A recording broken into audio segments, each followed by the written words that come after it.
வணக்கம். கரூர் கூட்டத்தில் பார்த்தீங்கன்னா என்ன நடந்துச்சு?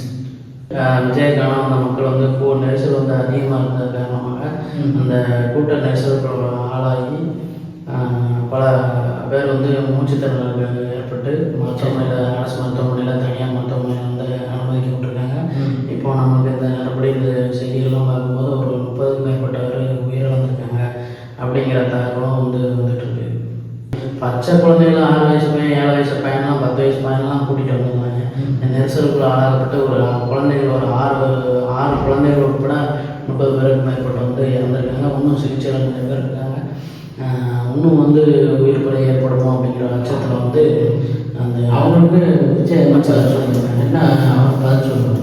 அதாவது விஜய்க்கு வந்து அவர் வந்து பார்த்து இந்த மாதிரி செய்தியாளர்களே அவருக்கு சந்திக்க மாட்டேங்கிறாரு.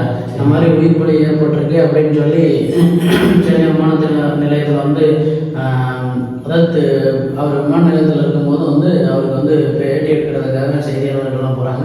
அவர் அதை கடந்து எதுவுமே நடக்காத போல் அவர் அதை கடந்து போய்விட்டே இருக்காரு. அதாவது ஒரு உண்மையிலே மக்களை நேசிக்கிற தலைவன், தன் தொண்டர்களை நேசிக்கிற தலைவன் அவர் தான். இந்த மாதிரி ஒரு உயிர் பலி ஏற்படும் போது மருத்துவமனைக்கு சென்று அதை வந்து பார்த்துருந்துருப்பார். ஏன் இவ்வளோ பேர் இறந்துருக்காங்க, என்ன காரணம் அப்படின்னு சொல்லி அதை வந்து பார்த்துட்டு இருப்பாங்க. இப்படி தவிர்த்து விட்டு வந்து விமானத்தை பிடிச்சி வீட்டுக்கு போனோம்னு யாரும் நினைக்க மாட்டாங்க.